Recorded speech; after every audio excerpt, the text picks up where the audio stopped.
Breaking news చూస్తున్నాం. కోడికత్తి శ్రీనుకు bail ఇవ్వడం మాత్రమే కాదు, కేసును డిస్మిస్ చేయాలని కుటుంబ సభ్యులు కోరుతున్నారు. ఈ కేసులో సీఎం జగన్మోహన్ రెడ్డి కోర్టుకు వెళ్లి సాక్ష్యం చెప్పాలని వారు డిమాండ్ చేస్తున్నారు. ఢిల్లీ ఏపీ భవన్ లో అంబేద్కర్ విగ్రహం ముందు ధర్నా చేపట్టారు కోడికత్తి శ్రీను తల్లి అన్నా సుబ్బరాజు. టీడీపీ మైనార్టీ హక్కుల నాయకులు కోర్టుకు రావాలి జగన్, సాక్ష్యం చెప్పాలి జగన్ అంటూ నినాదాలు చేశారు. మరింత సమాచారం మా ఢిల్లీ ప్రతినిధి సతీష్ అందిస్తారు. Satish, over to you.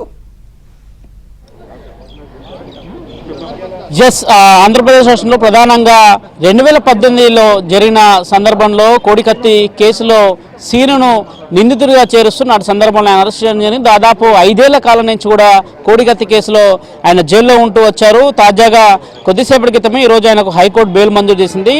నేపథ్యంలో కోడికత్తి సీను కుటుంబ సభ్యులంతా కూడా ఢిల్లీలో ధర్నా చేసేందుకు ముందే వచ్చారు. దాదాపు 3 రోజుల నుంచి కూడా వారంతా కూడా వివిధ పార్టీలకు సంబంధించిన నేతల్ని కలుస్తున్నారు. ఒక బెయిల్ మంజూరు చేయడమే కాదు, మొత్తానికి సీను కేసును డిస్మిస్ చేయాలని కూడా కుటుంబ సభ్యులు ఆందోళన చేస్తున్నారు. ప్రస్తుతం వారంతా కూడా ఏపీ భవన్లో అంబేద్కర్ విగ్రహం ముందు ధర్నా నిర్వహిస్తున్నారు. వారికి సపోర్ట్గా మైనార్టీ సంఘాలకు సంబంధించిన నేతలే కావచ్చు, అదేవిధంగా సమతా సైనిక్ దళ నేతృత్వంలో కావచ్చు, వివిధ సంఘాలు సైతం కూడా వారికి సపోర్ట్ చేస్తున్నారు. ప్రస్తుతం కోడికత్తి శ్రీను బ్రదర్ మనతో ఉన్నారు. సుబ్రదర్, వారితో మాట్లాడదాం. ఎట్లా చూస్తారు ఈరోజు మీ బ్రదర్కి బెయిల్ ఇచ్చింది హైకోర్టు, ఎట్లా చూస్తారు దాన్ని? ముందుగా సమతా సైనిక్ దళ్ అలాగే మైనార్టీ హక్కుల సంఘం వారికి నా హృదయపూర్వక ధన్యవాదాలు తెలియజేసుకుంటున్నానండి. మా తమ్ముడికి బెయిల్ వచ్చింది. ఇప్పుడు ఆ బెయిల్ ఏ టైప్ అంటే వారానికి ఒకసారి పోలీస్ స్టేషన్కి వచ్చి సంతకం పెట్టి వెళ్ళాలని అన్నారు. అది మరి మా ఇంటి దగ్గర నుంచి ముమ్మడివారం వెళ్ళాలంటే 4 కిలోమీటర్లు వెళ్ళాలండి. ఈ మధ్యన ఎవరైనా ఏదైనా దాడి చేస్తే ఏంటి నా తమ్ముడి పరిస్థితి? ఎవరు దీనికి బాధ్యులు? ఎవరు? కేవలం జగన్మోహన్ రెడ్డి గారు బాధ్యులు అవుతారు. మళ్ళీ నా తమ్ముడి మీద ఏ హత్య ప్రయత్నం జరిగినా ఏం జరిగినా పూర్తి స్థాయిలో జగన్మోహన్ రెడ్డి గారే దీనికి సమాధానం బాధ్యత వహించాలని నేను. దాదాపు 5 ఏళ్ళు అవుతుంది. 5 ఏళ్ళ తర్వాత ఈ రోజు బెయిల్ వచ్చింది కదా, కేవలం బెయిల్ మాత్రమే మంజూరు చేసింది కోర్టు కూడా. మీరే మీ తమ్ముడికి ప్రాణహాని ఉందనేది మాటను కూడా. అలాగే ఇప్పటికే మా కుటుంబం చిన్న భిన్నం అయిపోయింది, ఆర్థికంగా మానసికంగా కుజించిపోయామండి. ఇప్పుడు జగన్మోహన్ రెడ్డి గారు కోర్టుకు వచ్చి సాక్ష్యం చెప్పి మా తమ్ముడి పైన కేసు విత్డ్రా చేసుకోవాలండి. తర్వాత మా కుటుంబానికి కూడా ఆదుకోవాల్సిన బాధ్యత జగన్మోహన్ రెడ్డి గారికి ఉంది. ఏ విధమైన మా కుటుంబానికి కానీ మా తమ్ముడికి కానీ ఆయన కలిగిన పూర్తి బాధ్యత మాత్రం జగన్మోహన్ రెడ్డి గారే వహించాలని నేను. జగన్ గారు అసలు కోర్టుకు రావాలంటేనే పడవలు వేసుకొని వచ్చే పరిస్థితి. ప్రజలు పెద్ద ఎత్తున ఉన్నారు. నేను కోర్టుకు వస్తే కూడా కోర్టు పరిసర ప్రాంతాలు కూడా డిస్టర్బ్ అవుతాయనేది ఆయన చెప్తున్నమాట. ఆయన కోర్టు కూడా వెళ్ళట్లేదు కదా. అంతిమంగా అయితే కోర్టు ఈరోజు మీ తమ్ముడికి బెయిల్ మంజూరు చేసింది కదా. మరి అది కేవలం ఏంటంటే మన సమతా దళ సైనికులు, మైనార్టీ హక్కుల సంఘం అధ్యక్షులు, అలాగే ప్రతిపక్ష పార్టీలు, ప్రజలు అందరూ ఏకమై మూలంగానే మనకి న్యాయం జరిగిందని నేను మనస్ఫూర్తిగా కోరుకుంటున్నాను. మనతో పాటు మాట్లాడేందుకు మరికొంతమంది ఉన్నారు. సార్, ఎట్లా చూడాలి? మీరు ఒక అడ్వకేట్ కూడా ఉన్నారు, విధులు నిర్వహిస్తున్నారు. కోర్టు జోక్యం చేసుకుని ఫైనల్గా ఆయనకు ఈరోజు కోడికత్తి సీనుకి బెయిల్ కూడా మంజూరు చేసింది. ఎట్లా చూడాలి దీన్ని?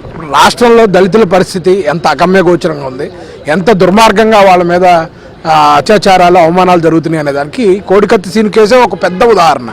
5.5 సంవత్సరాల నుంచి కనీస విచారణ లేకుండా, జగన్ కోర్టుల్లో సాక్ష్యం చెప్పడానికి కూడా రాకుండా కోర్టుల్ని మేనేజ్ చేస్తూ, కోర్టుల్ని తప్పుదోవ పట్టిస్తూ, ఒక దళితుడు బయటికి రాకుండా ఎంత కుట్రలు చేస్తున్నా అంటే మిగతా సామాన్య ప్రజల పరిస్థితి ఏ విధంగా ఉందనేది రాష్ట్రంలో అర్థమవుతుంది. ఇదే కాకుండా దళిత ముస్లింల పట్ల ఎంత ఘోరాలు జరుగుతున్నాయి రాష్ట్రంలో. ఈ బీహార్, ఉత్తరప్రదేశ్ని మించిపోయిన దారుణాలు ఇక్కడ రాష్ట్రంలో జరుగుతున్నాయి. సాక్షాత్తు ఆయన పక్కన నుండి ఎమ్మెల్సీలు అనంతబాబు అని ఆయన డ్రైవర్ సుబ్రహ్మణ్యాన్ని దళిత యువకుడిని చంపి డోర్ డెలివరీ చేశాడు. డాక్టర్ సుధాకర్ని చంపేశారు, డాక్టర్ అచ్చెన్నని చంపేశారు. ఇట్లా పెద్ద పెద్ద చదువులు చదువుకున్న వాళ్ళకే దిక్కు లేకపోతే ఇంకా సామాన్య ప్రజల పరిస్థితి ఎలా ఉందో అర్థం చేసుకోండి. అబ్దుల్ సలాం అనే ఆయన ఈ ప్రభుత్వం పోలీసులు పెట్టే వేధింపులు భరించలేక కుటుంబంతో సహా రైలు పట్టాలు, 2 చిన్నపిల్లలతో వేసుకొని రైలు పట్టాల మీద పడి ఆత్మహత్య చేసుకున్న సంఘటన. ఇవన్నీ కేంద్ర ప్రభుత్వం దృష్టికి రావాలి. ఖచ్చితంగా రాష్ట్రంలో శాంతి భద్రతల విషయంలో, దళిత పట్ల, ముస్లింల పట్ల జరుగుతున్న అత్యాచారాల విషయంలో కేంద్ర ప్రభుత్వం జోక్యం కలుగజేసుకొని వాళ్ళకి న్యాయం చేయాలని కోరుతూ ఈరోజు ఇక్కడ ఏపీ భవన్లో నిరసన చేపట్టడం జరిగింది. కోడికత్తి సీను బయటకు వచ్చినా సరే ఖచ్చితంగా ఆయన ప్రాణాలకు హాని ఉంది. ఆయన్ని మామూలుగా బయట బతకనిస్తారని చెప్పి అయితే మేము అనుకోవట్లేదు. మేము ఒకటే జగన్మోహన్ రెడ్డికి హెచ్చరిక జారీ చేస్తున్నాం. విడుదల కోసమే ఇంత పెద్ద ఉద్యమం చేశామే.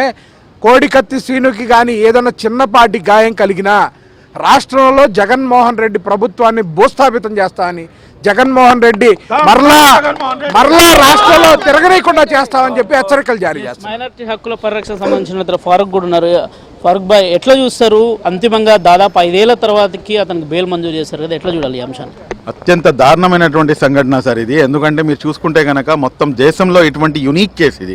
5.5 సంవత్సరాలు ఒక దళిత బిడ్డ ఈ రకంగా కేల్లో మగ్గిపోతూ ఒక స్వయాన ముఖ్యమంత్రి, అది కూడాను ముఖ్యమంత్రి అవ్వటానికి కారణమైనటువంటి ఈ కోడికత్తి సీను అంశంలో కావాలని చెప్పేసి అతనికి 7 నెలల్లో బెయిల్ వస్తే మరలా అతనికి ప్రభుత్వం ఏర్పడిన తర్వాత ఇమ్మీడియట్గా ఒక పిటిషన్ అనేది ఫైల్ చేసి ఆ బెయిల్ క్యాన్సిల్ చేయించి ఇన్ని రోజులు అతన్ని లోపల ఉంచారంటే, నేను దళితులకు మామ లాంటి వాడిని, లేకపోతే మా దళితులు, మా ఎస్సీలు, మా ఎస్టీలు, మా మైనార్టీలు అని చెప్పేసి మా మా మా అని చెప్పేసి మమ్మల్ని సంకనాకిచ్చేసి ఈరోజు మమ్మల్ని రోడ్డు మీద లాగేసినటువంటి వ్యక్తి ఎవరైనా ఉన్నారంటే ఆంధ్ర రాష్ట్ర చరిత్రలో అది కేవలం వైఎస్ జగన్మోహన్ రెడ్డి గారు అన్న సంగతి చాలా సుస్పష్టంగా అర్థమవుతుంది. రాష్ట్రంలో మీరు చూసుకుంటే కనుక ఒకటి మా ఆత్మగౌరవం, ఆత్మాభిమానం, దళితులు మరియు మైనార్టీల యొక్క ఆత్మగౌరవం, ఆత్మాభిమానం ఒక పెద్ద ప్రశ్నార్థకంలో పడేసినటువంటి వ్యక్తి జగన్మోహన్ రెడ్డి. అదేవిధంగా మా యొక్క ఏదైతే సంక్షేమం ఉందో ఆ సంక్షేమాన్ని పూర్తిగా సంక్షోభంలో నెట్టేసినటువంటి వ్యక్తి జగన్మోహన్ రెడ్డి. దాదాపు దళిత సోదరులకి సంబంధించినటువంటి 27 పథకాలను, అదేవిధంగా మాకు సంబంధించి దాదాపు అన్ని పథకాలను కూడాను రద్దు చేశాడు. లాస్ట్కి మనం కోర్టుకి వెళ్ళిన తర్వాత, కోర్టు మొట్టికాయలు వేసిన తర్వాత దుల్లన్ పథకం అమలు చేయలేనటువంటి దౌర్భాగ్య పరిస్థితిలో ఉన్నటువంటి ముఖ్యమంత్రి కాబట్టి ఈ రాష్ట్రం బాగుపడాలంటే కనుక, అన్ని విధాలుగా సర్వతోముఖాభివృద్ధి జరగాలంటే కనుక వైఎస్ జగన్మోహన్ రెడ్డి ఇమీడియట్గా ఈ రాష్ట్రం నుంచి అతను దిగిపోవాలని చెప్పేసి మేము ఈరోజు ఇక్కడ ధర్నా చేపట్టడం జరిగింది. సమతా సైనిక దళకు సంబంధించిన వారు కూడా మనతో ఉన్నారు. సార్, ఎట్లా చూస్తారు? రాష్ట్ర వ్యాప్తంగా ఏమో మీరు దళితులపైన, మైనార్టీలపైన దాడులు జరుగుతున్నాయని చెప్తారు. మరోవైపు ఈరోజేమో బెయిల్ వచ్చింది, కానీ కేసు ఎక్కడ కూడా డిస్మిస్ చేసిన పరిస్థితుల్లో కనిపిస్తలేవు. జగన్మోహన్ రెడ్డి నేతృత్వంలో ఉంటే ప్రస్తుతం కోడికత్తి సీనుకు నిజంగానే అట్లాంటి వాళ్ళ తల్లిదండ్రులు చెప్తున్నారు, ఆయనకి ఏమైనా ఇబ్బందులు జరిగితే కూడా ప్రభుత్వం బాధ్యత వహించాలని కూడా వాళ్ళ తల్లిదండ్రులు చెప్తున్నారు. మీరు ఎట్లా చూస్తారు దీన్ని? జగన్మోహన్ రెడ్డి ఈ దేశంలో ఉన్న అన్ని రాజకీయ పార్టీల నాయకుల కంటే కూడా ఒక ఎత్తులో ఉండి అవకాశవాదానికి నిదర్శనం జగన్మోహన్ రెడ్డి. ఎందుకంటే ఆయన గెలుపు కోసం సొంత బాబాయినే చంపేపించారు, సొంత చెల్లిని గంటేశారు, వాళ్ళ చెల్లినే తిట్టిస్తున్నాడు, అమ్మని గంటేశాడు, అలాగే పార్టీని నమ్ముకున్న వాళ్ళని గంటేశాడు. మరి ఆఫ్టర్ ఆల్ కోడికత్తి సీను ఎంత, రేపు ఏదైనా జరగవచ్చు. దానికి కారణం జగన్మోహన్ రెడ్డి బాధ్యత తీసుకోవాలి, గవర్నమెంటే బాధ్యత తీసుకోవాలి.